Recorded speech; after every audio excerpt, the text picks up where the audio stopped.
Catherine Abreu. I am the Executive Director of Climate Action Network Canada. And thank you so much for joining us this morning. I am calling in today from unceded, unsurrendered territories of the Algonquin Anishinaabe peoples in what is also known as Ottawa. And before introducing our esteemed speakers, I'm going to take a moment to focus on why we're having this discussion today.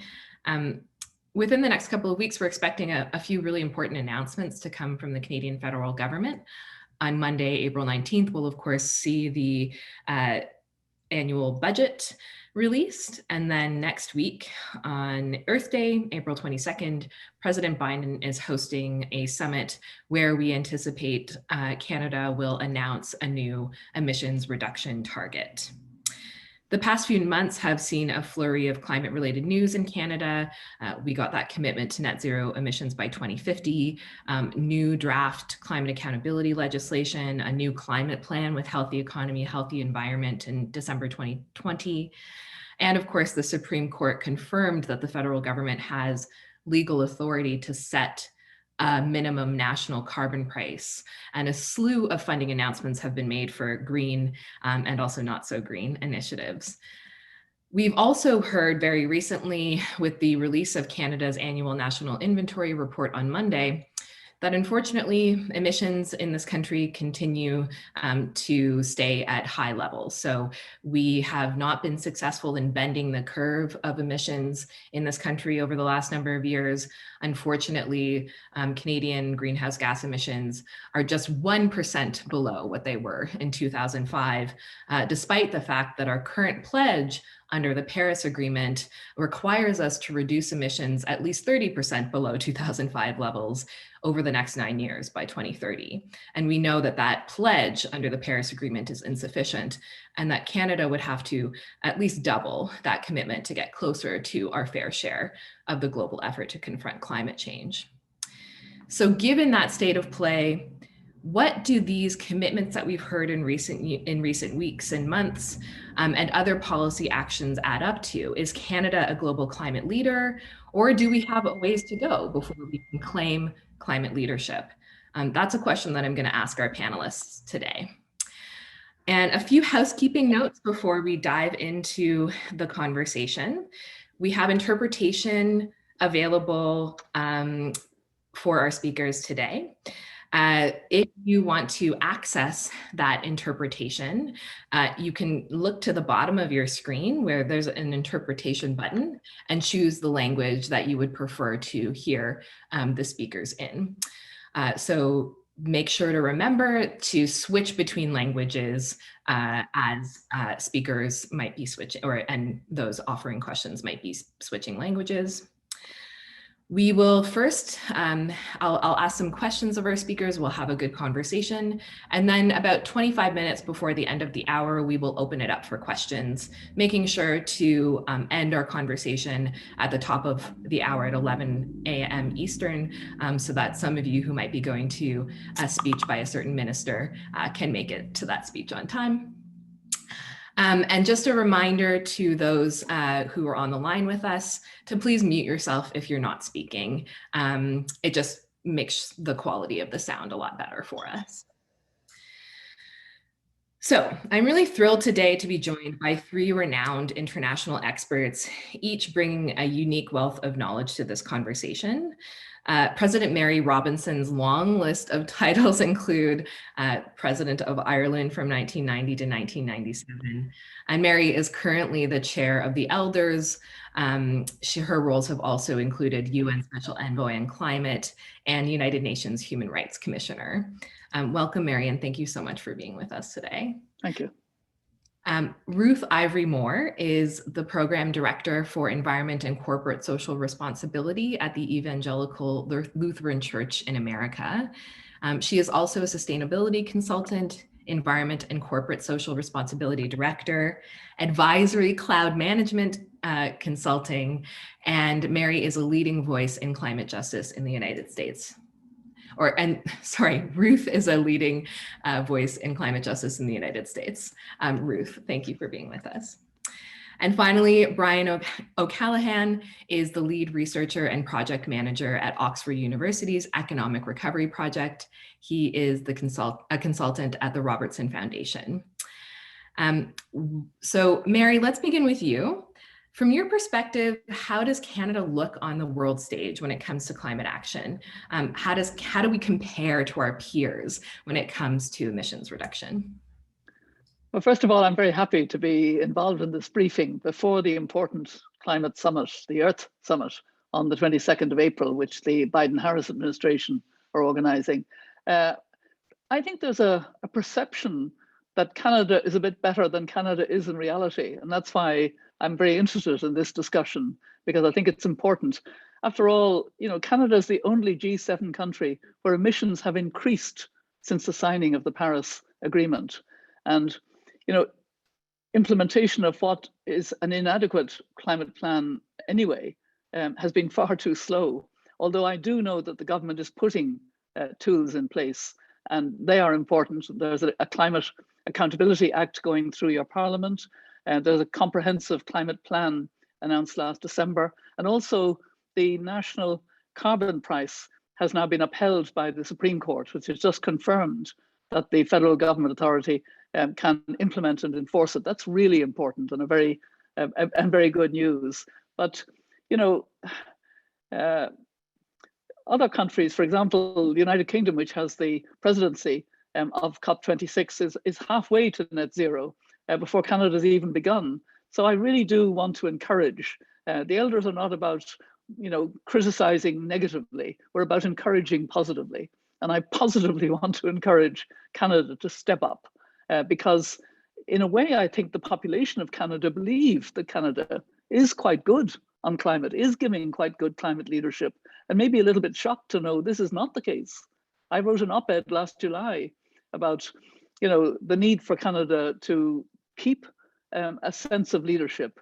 I have attended great meetings in Canada. We were together, Catherine, at a wonderful women leaders meeting that the then Minister for Environment, Catherine, the other Catherine, organized, and we felt positive about it. But actually, it's not as true as it should be. Thanks so much, Mary. And thank you for acknowledging the fact that a lot of folks who work on climate change in Canada are named Catherine. So yeah, noticing this kind of disconnect between the impression that international colleagues have of Canadian climate action, and even the disconnect between the impression that Canadians have of climate action in Canada. A recent poll that I saw indicated that over 70% of Canadians think that we're doing our job when it comes to climate change. What recommendations would you have for us living up to that reputation? How can we do better as a country? Well, first of all, I think Canada has to step up on climate finance. The richer parts of the world have to address the fact that there's an injustice in the impacts of climate.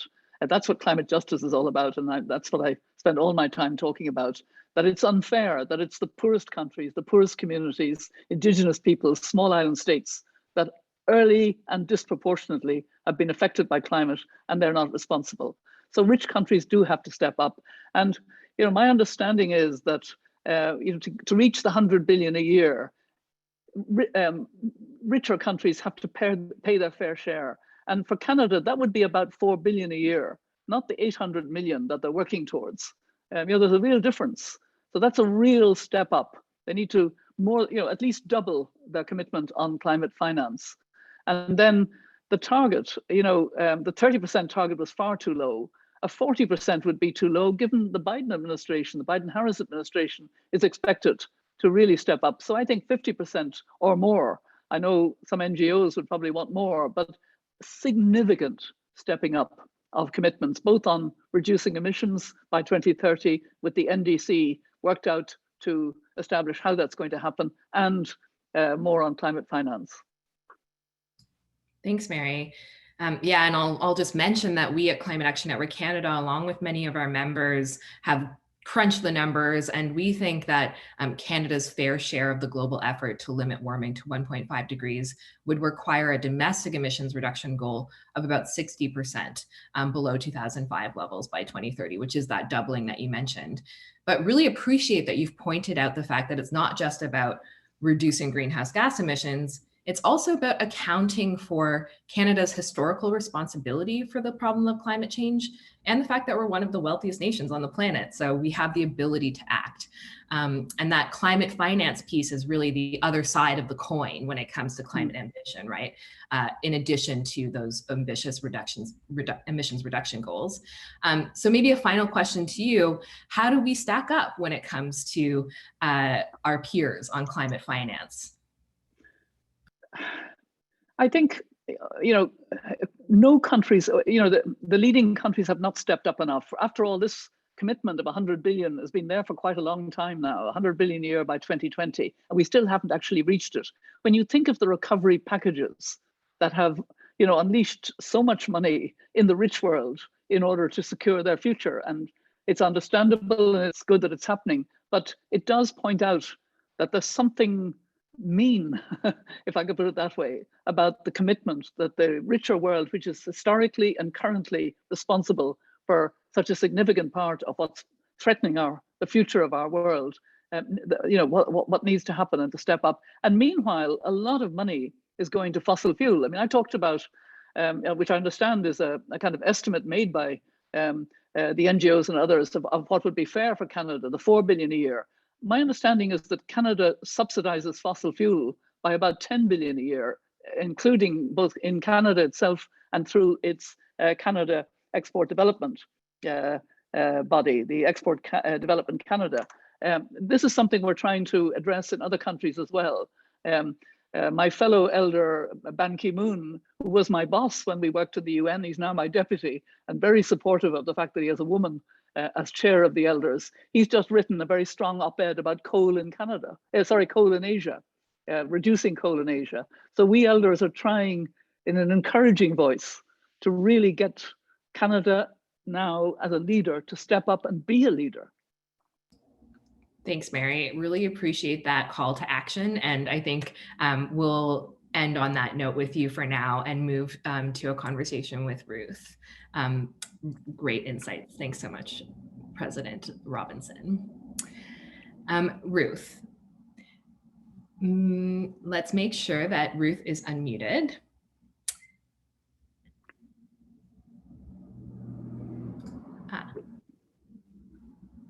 So you should have, there we go. Can you speak now? You can hear me now, correct? I can, yes. Great. Thanks, Ruth. So Ruth, Canada, of course, has a really close relationship to the United States. The US is our largest trading partner and traditionally a country that we align a fair amount of our climate actions with. Since the election of President Biden, we have heard he and Prime Minister Trudeau speaking about a shared vision of climate action.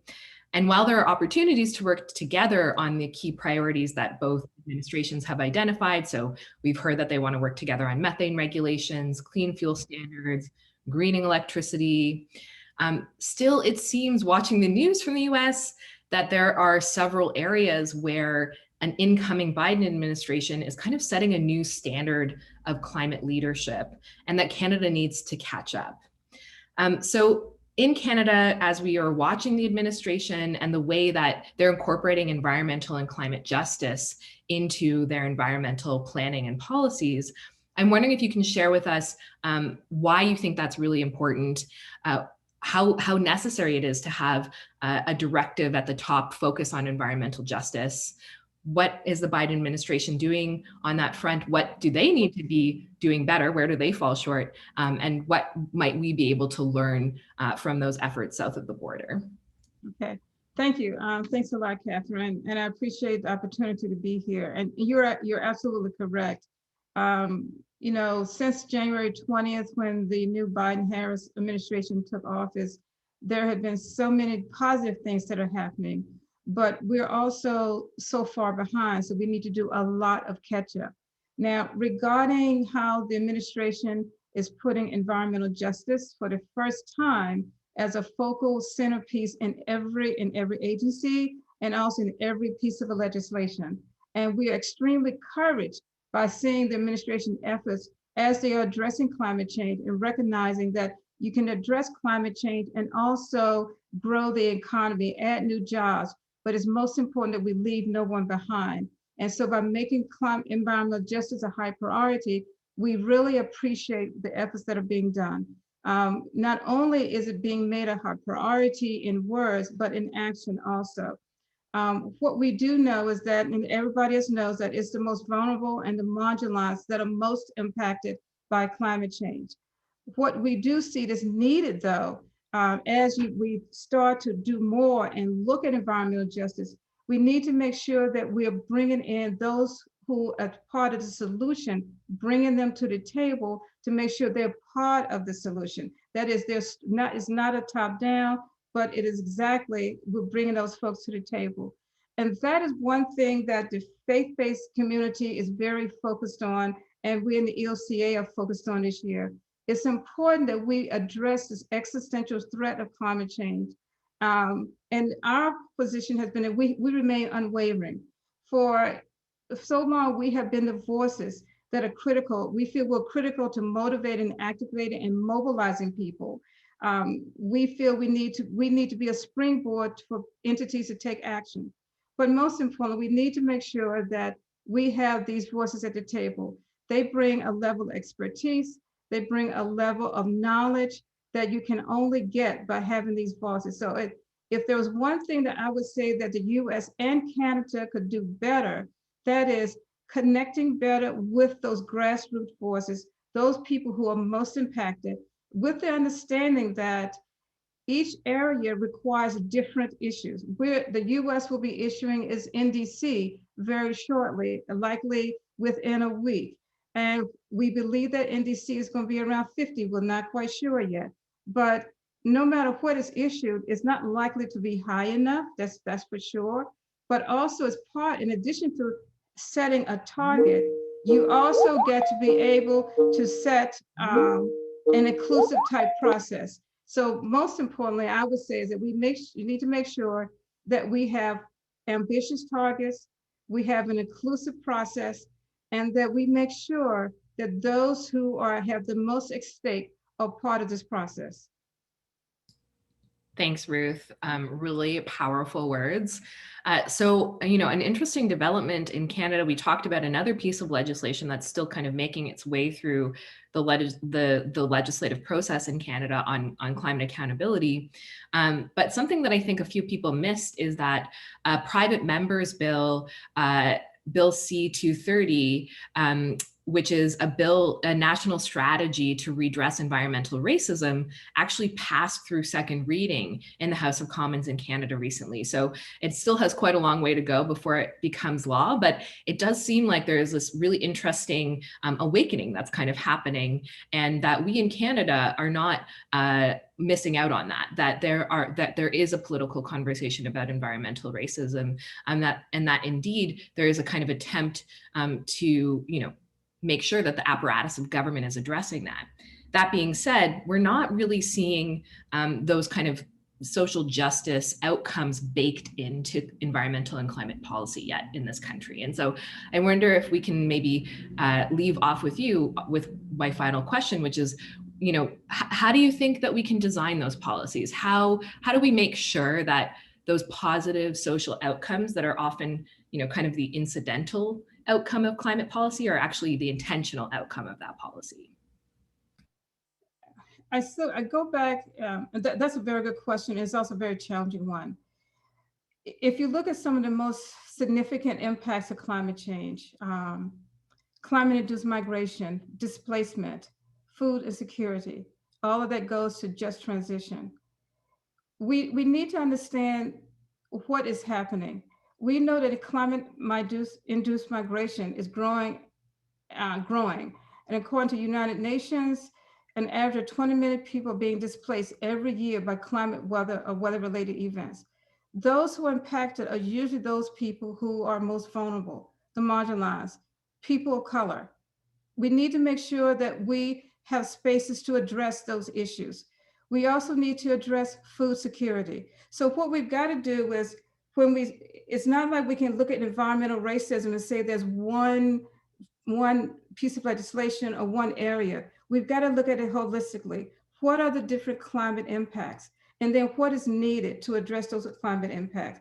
But in identifying what's needed to address those climate impacts, we also need to know is how is the impact different? How is it different in Ontario versus Miami, Florida versus North Dakota? How are those impacts different? So when we start to look at environmental racism, we have to understand that we're dealing with structural and systemic racism that have been going on for hundreds and hundreds of years.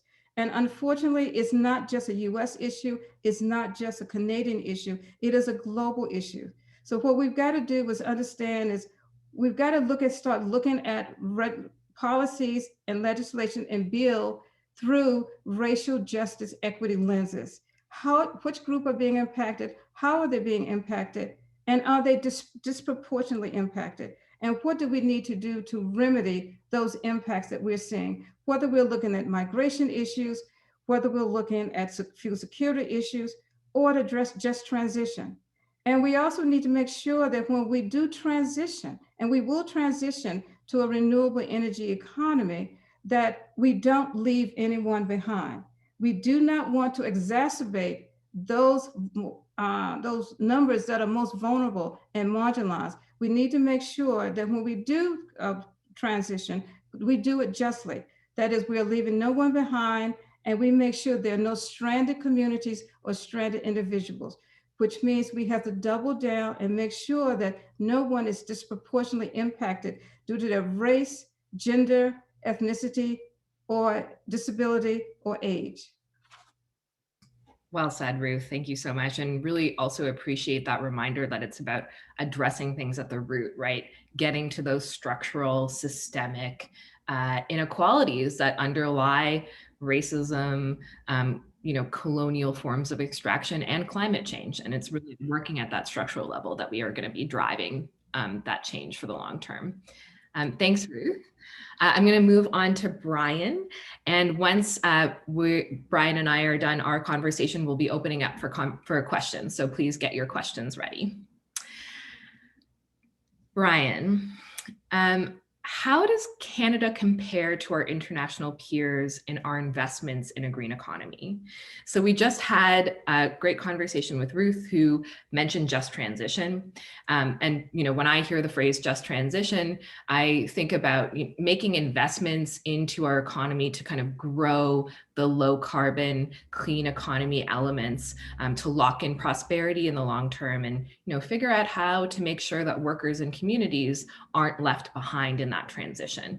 Is Canada making those kinds of investments to lock in that kind of transition? And how do we stack up against our peers when it comes to the money on the table? Thanks, Kat. That's a great question. And thank you also for having me here today.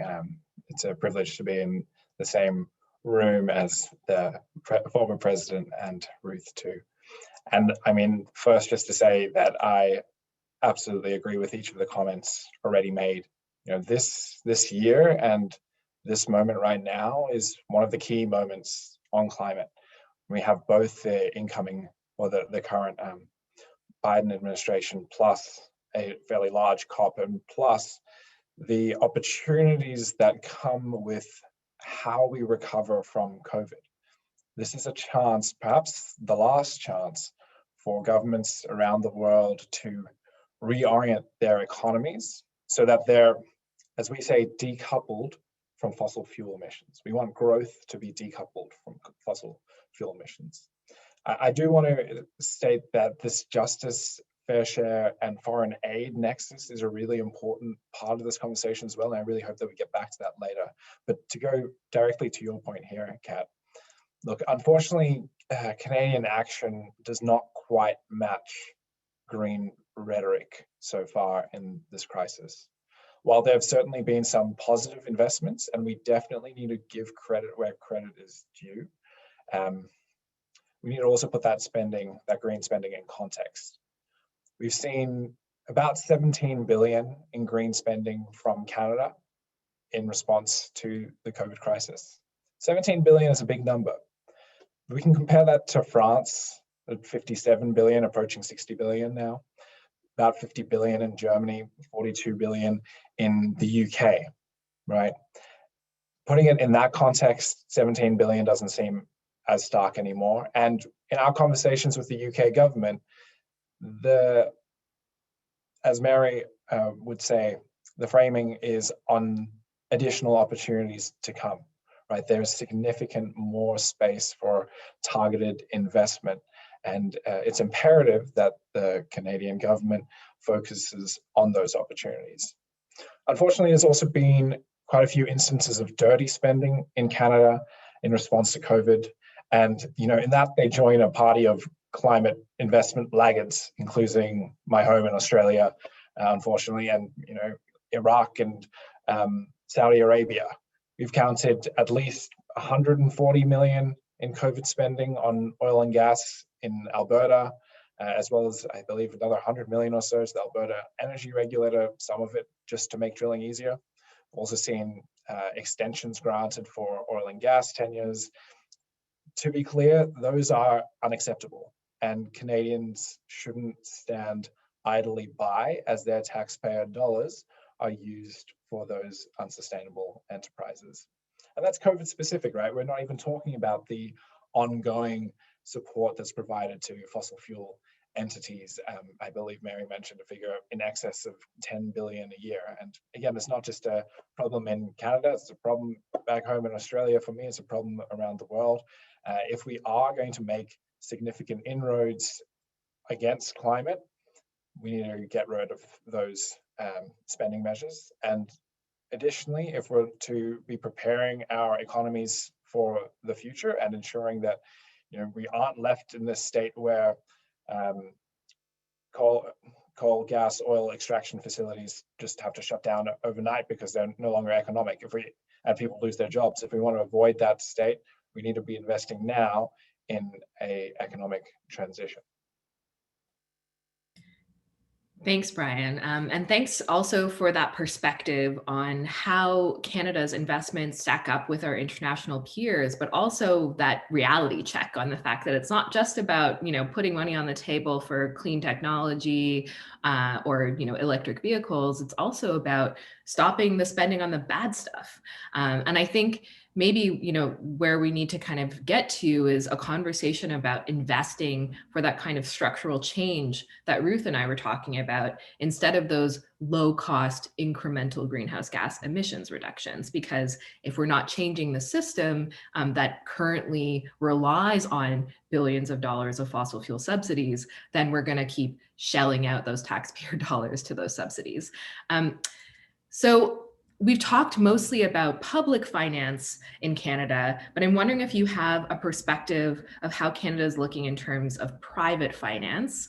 And it would also add to that a question around our activities abroad. So we heard from President Robertson a really strong call for Canada to ramp up our international climate financing. And we also heard that a fair amount of Canada's fossil fuel subsidies are delivered through our Export Development Agency, which means we're helping fossil fuels grow outside of the country as well.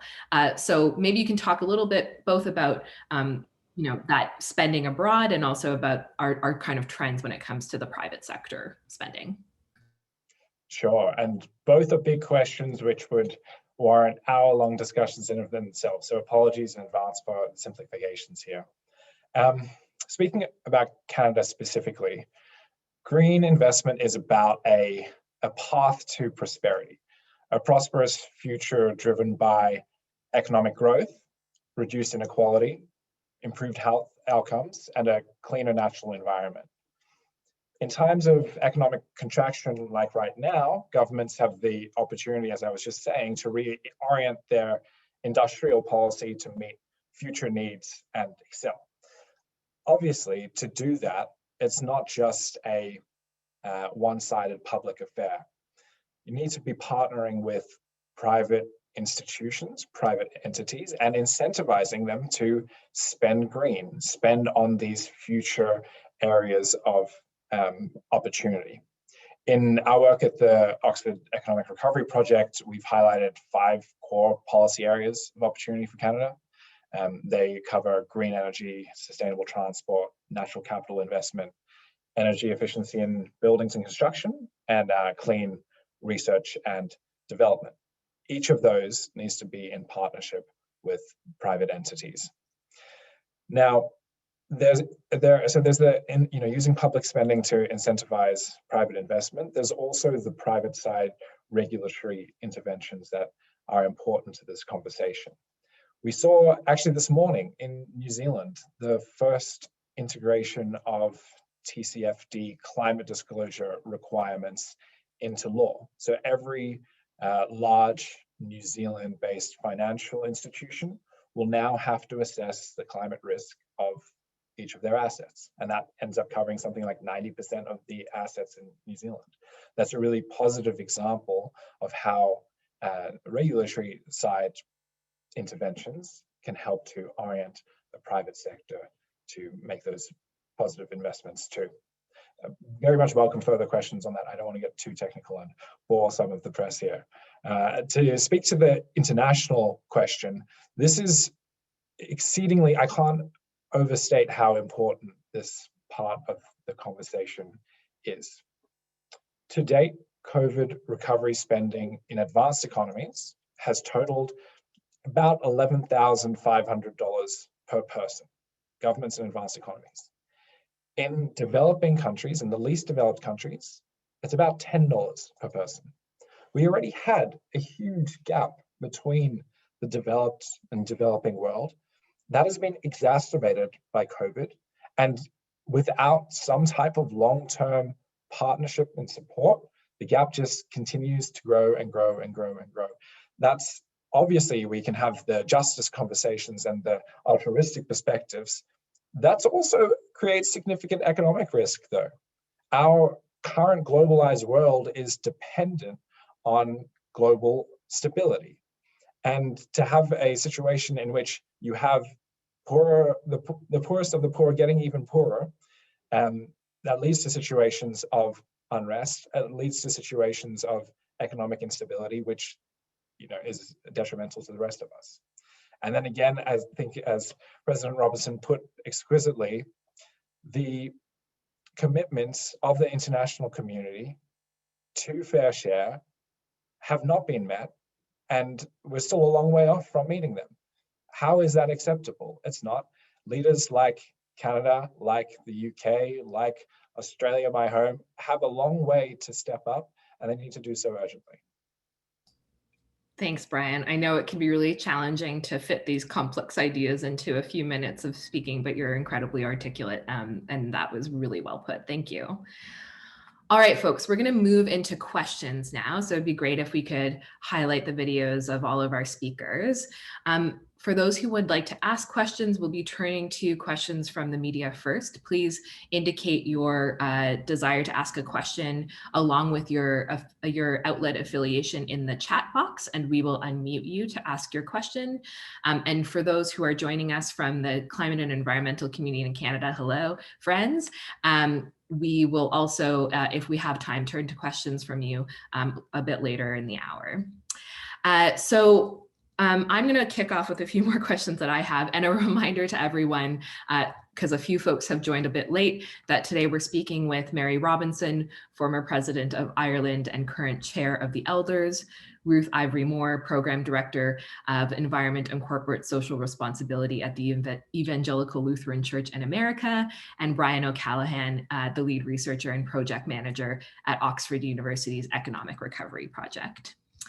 Okay, everyone, so we've kind of unpacked, these various areas where, Canada is maybe showing a little bit of action, but really needs to step up its game if we're going to be meeting the scale of action that we're seeing in some of our closest international peers. I have a little bit of a hard-hitting question for you. So we've mentioned a couple of times in our conversation so far that there's this move toward investing more in climate action, in clean economy in Canada, as we've seen that move happening in other parts of the world as well. However, Canada is a major oil and gas producer, in the top 5 of oil and gas exporters in the world. And several of you have mentioned the fact that we have a tremendous amount of fossil fuel subsidies on our books in this country. We also have governments that continue to really champion the expansion of fossil fuel infrastructure in Canada. So I'm curious whether any of you have any thoughts on that. What does it mean to you that Canada, on the one hand, I think does genuinely expend political capital on the global stage to uphold climate action, and that's really important through things like the Powering Past Coal Alliance. But then on the other hand, continues to really double down on the expansion of the fossil fuel industry.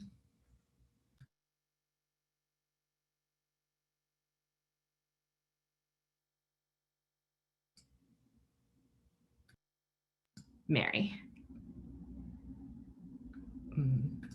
Let's try again. Sorry, just trying to, yeah, there we go. Okay. Yes, I wanted to come in on this because I think it's really important, and it's important for all governments, but we're talking about Canada, to have a serious conversation with the people of the country. You're right, Canada is a major oil and gas country, oil and gas exporter, etc. It's many workers and many communities derive their sense of self, their sense of viability from this. So it needs a huge understanding of the need for a truly just transition, which puts those workers and those communities right at the center of that just transition. And we haven't, we're beginning to understand that. The European Union now has a big Just Transition Commission. The Biden-Harris administration is talking about just transition. I'm sure Ruth will speak to this. But I haven't heard it spoken about in Canada in a way that really engages workers and their communities, being very listened to, and vocal about, somehow engaged in how Canada moves on. Because unless that engagement takes place, there will be, understandably, a kind of resistance. People don't want to lose what they have and what they feel entitled to, basically. So it's an honest engagement, and it's a really important one. No country is doing it probably enough of the rich world. We're doing it in Ireland with peat. We have bogs in the center of Ireland. We have 400 workers that have been laid off recently. We're really trying to put 2 kinds of initiatives. One, a sort of rewilding and nature-based solutions for tourism, and the other, top jobs in the clean energy environment into that area. I'm not saying we're succeeding, but that's the effort. Canada will have actually a bigger task because you're big in this area, but it has to happen for the future of humanity. Thanks, Mary. I think Brian wanted to hop in, and then we'll go to you, Ruth. Great. I agree completely, Mary. And I think governments here, again, around the world, have 2 options. And these options are in relation to a set of carbon transitions that are already underway and already happening. Option 1, do nothing, let them happen, let the corporate system, which prioritizes profit as is fair, prioritizes profit, let them manage the transition of people. Option 2, intervene in a manner which enables that transition to be controlled, just, and rational. If you're failing to intervene, the situation is hardworking, good people who are thrown out, to the dust with significant economic consequences for your own country, right? It's a severe loss of human capital, can't be repurposed to other productive work. The second option is to work with environmental justice groups to work alongside those who've been thinking about these topics for a while, and to, as I say, enable this transition to happen in a controlled, rational, and fair way. When you frame it like that, it kind of, it's a little bit nonsensical to let the former happen. I wonder if it's about framing this conversation and putting in place those two alternatives. Well said, Brian. It does seem kind of like common sense in a way. Not that it's not difficult, but yeah, I hear you. It seems like common sense. Ruth. Yeah, I just want to echo both what Mary and what Brian said. And I think the reason this is a daunting task, this just transition, because it's not a one size fits all. So there has to be a plan in place, and to make sure that you look at this maybe at a macro level, but how do you bring it down to the local level? And there's so many entities that have a role in this. From the simple shareholder investor. The shareholder investor can push the company that is investing in to be more corporate responsible, to behave in a more corporate responsible. Then also here in the US, the SEC, the Security Exchange Commission, now has some regs that are out for proposal, or I should say they're asking for questions. What kind of questions should we be asking these companies? Whether it's the fossil fuel companies, whether it's the Microsoft, whether it's the tech companies, but what risk are you leaving on the table? As we do this transition, and it is going to come, what is your plan? What assets are going to be stranded? If you are approving pipelines now, we have less than 9 years to get to 2030, when we need to be, according to IPCC and everybody else, at 50% of GHG reduction. But if you're building a gas line now or a pipeline now, most of those pipelines have a life longer than 9 or 10 years. So what are you really planning to do? So we need to start looking at a more comprehensive plan, look at the banking, look at finance. And there's likely to be a good marriage between private and public financing. So what are we doing? What assets are going to be stranded? And then how do we educate people? And it's very real. It's very difficult to ask someone from the fossil fuel energy to leave a job like that and to go to renewable energy job, which may not pay as much. So how do we make sure there's equity there, that there are living wages and decent work? So I think that yes, it's a simple concept, but it is ever so complex, because when you start looking at just transitions at different geographical areas, you need to look at infrastructure, you need to look at demographics, you need to look at population, the age, education. And it may be that if someone leaving the fossil fuel industry, what industry can come in and take that place? So what is that transition on a geographical, local region perspective? Thanks, Ruth, and thanks everyone. Those were really excellent answers. I mean, Canada does have a little bit of experience with just transition. The Canadian government decided to accelerate the phase out of coal-fired electricity with the release of our climate plan in 2016. And that was paired with a just transition task force for coal-fired power workers and communities. And that task force went to communities across the country that would be impacted by the accelerated phase out of coal and had those kinds of place-based conversations that you're talking about, Ruth.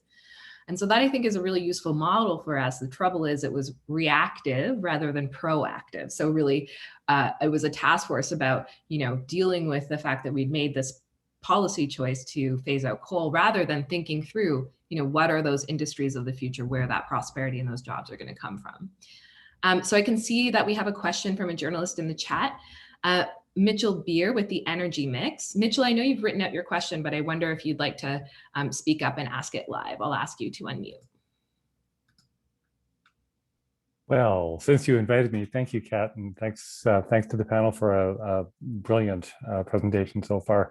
U.S. emissions fell about 2% in 2019, according to the Rhodium Group, which means that carbon pollution fell during the Trump administration, while it increased under Canada's climate leadership government.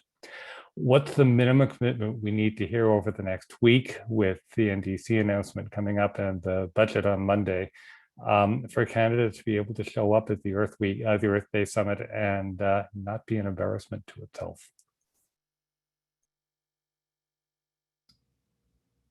Easy question. Anyone want to chime in? Brian, go ahead. So I'm not going to attempt to answer this properly, because I am nowhere near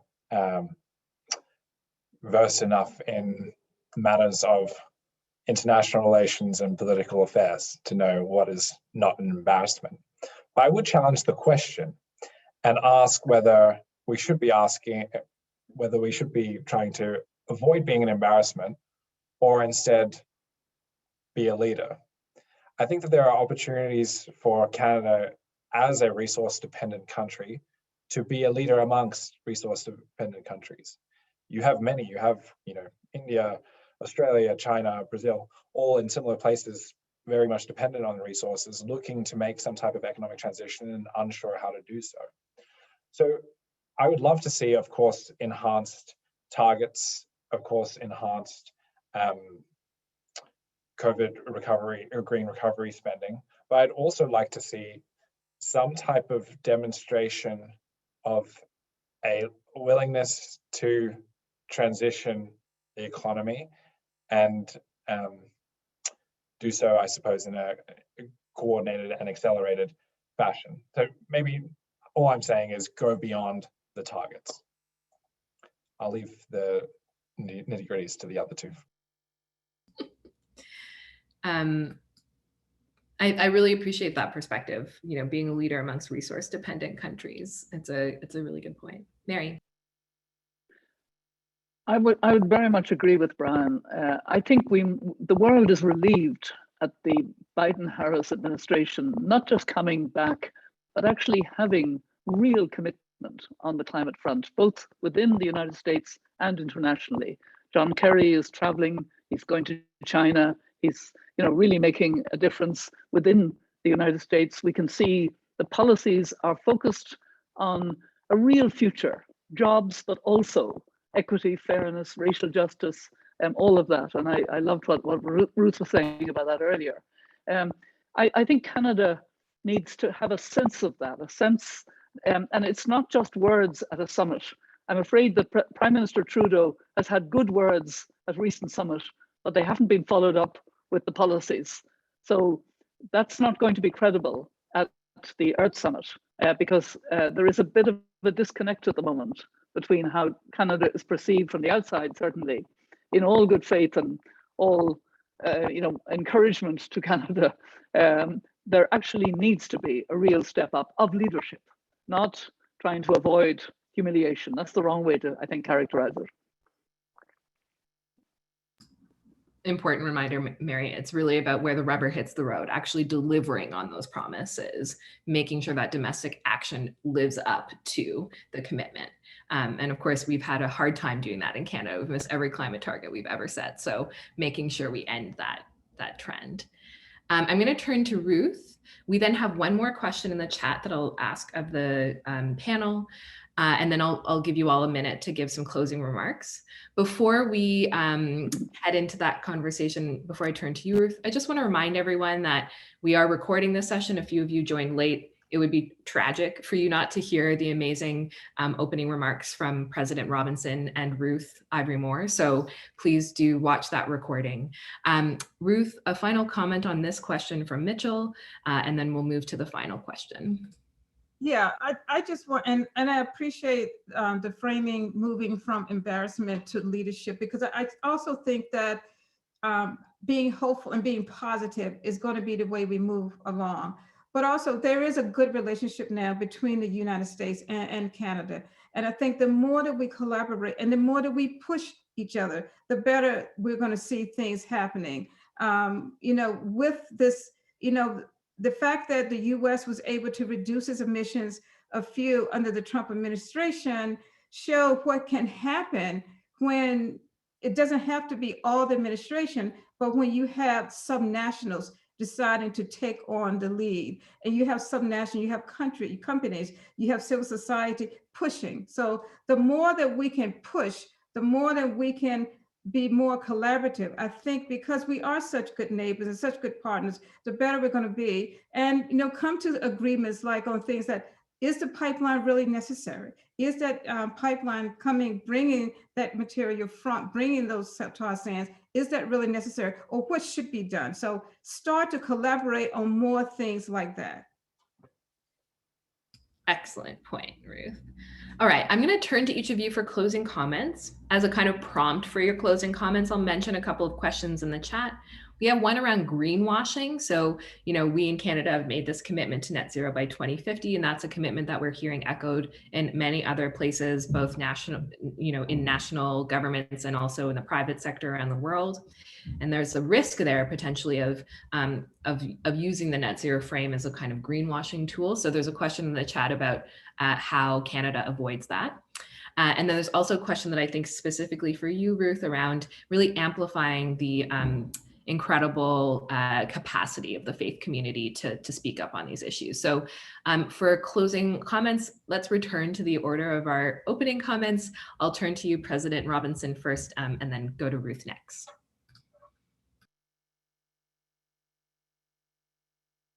Sorry, I just asked you to unmute there, Mary. It's a little bit hard to kind of speak to a country knowing that all countries need to step up. So that's my first point. And it's a point about Canada. When I was High Commissioner for Human Rights from 1997 to 2002, I really looked to Canada as a moral compass, as a country that believed in human rights and equality and all of those issues that were difficult at the international level. And they were my ally. And I think that at heart, Canadians want a government that reflects that. I think they actually, and you made that point with the polling results, they actually believe it's happening more than it actually is. So I wouldn't like to be part of a government that's behind the people, if you know what I mean. I think that Canada really should step up now. It should have 5-year budgets as other countries like the UK and New Zealand, etc. have. I was very impressed with that legislation that Brian mentioned about Canada, New Zealand implementing now the mandatory impacts of reporting, not just transparency, but actually making it part of the financial investment. And there are so many steps that can be taken, but above all else, I hope on climate finance before this Earth Summit, and I hope its ambition will be fired up by the Biden-Harris. You can be encouraged by a partner that's very close to you, that's really stepping up in the right way. Thanks, Mary. Ruth.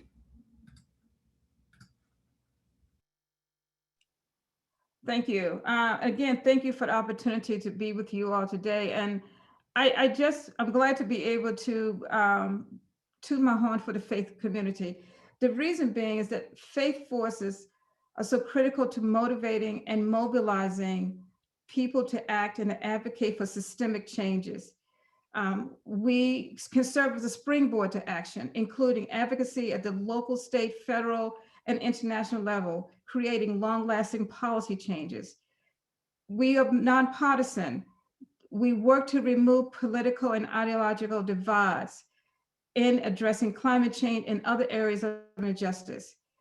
Envisioning a sustainable and just economy for a resilient world, people of faith heed this call to take concrete steps to repair those inequalities, whether they be local, national, global. We develop a framework which we operate, connecting climate, economic and racial justice, and social issues. That we need to do this in order to make sure that we have resilient and inclusive communities, and that we're avoid poverty, and that we're leaving no one behind.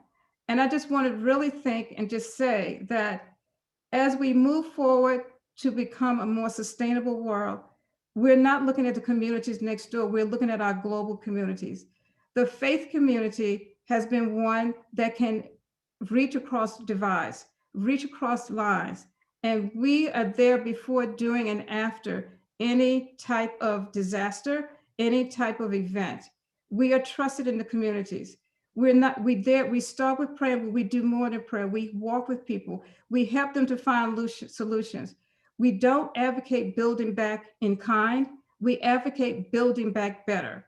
In order to build back better, you have to have everyone at the table. And that's key and critical. Whether you're talking about the front line, you're talking about senior people in government, or you talk about corporate entities. Everyone has to be at the table. Thank you. Thank you, Ruth. And Brian.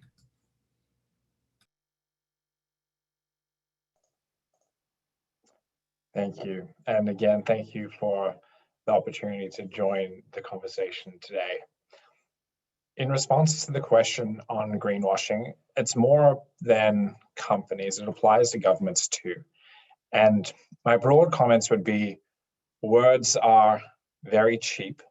The Canadian government knows that, as do many other governments in the world. How we interpret words is dependent on actions that we see. And so it's up to us and other citizens to, I suppose, hold these companies, hold our own governments to account. Some work from Oxford, I'll post a few resources in the chat right now. One of them there is the Global Recovery Observatory. What we're trying to do in that project is bring transparency to government spending so that for once, taxpayers actually know where their dollars are going and are able to compare that spending, how green it is, to the rest of the world. Measures like that, approaches like that, I hope can play a meaningful role in the conversation going forward. I do want to just touch on the COVID perspective here in particular, because it is so prescient. Rational economic actors would be investing right now in opportunities that best set up future prosperity. It's opportunities with a high bang for every taxpayer buck. To be future oriented, you would be trying to seed new industries, those that are likely to dominate future trade. Is that oil and gas? No, we already know what the trajectory of that industry looks like. What we're talking about is green energy, green transport, natural capital, as I was talking about before, all of these opportunities that will be central to the future functioning of society. So to avoid greenwashing, I'd hope to see more than just words. I'd like to see action that aligns with that type of future prosperity orientation. Mary, hop in. Thank you for allowing me back. And I'm provoked by Ruth, believe it or not. You used the phrase that I'm trying to get us all to move from, even though I know the Biden administration, the Biden-Harris administration uses it, the UN uses it, and that's the build back better. No, build forward with equality, justice, and sustainability. I much, much prefer that, because we actually know now COVID has exacerbated all of the inequalities and brought out the intersectionality between them. And it's good that it has. It's really a reminder. And so we go forward with a real commitment to equality, justice, and sustainability. And that is not build back, it's build forward. And I feel that very strongly. And it seems like we're all kind of nodding our heads and in agreement with that. Yeah. Good place to end it. Thank you so much for taking the time out of your busy schedules to join us, President Robertson, Ruth, Brian. Such a pleasure to have you. And I'll echo the sentiment from our board chair, Joy, in the chat that it's really helpful to see our Canadian selves through your external eyes, and it sharpens our motivation to really get the job done here. A reminder to everyone who's still on the line to look forward to the press release, along with a recording of our conversation today that'll come out in a couple of hours. Have an excellent day, everybody, and let's look forward to Canada bringing some real ambition to that summit next week, along with our budget on Monday. Bye, everyone. Thank you, Catherine.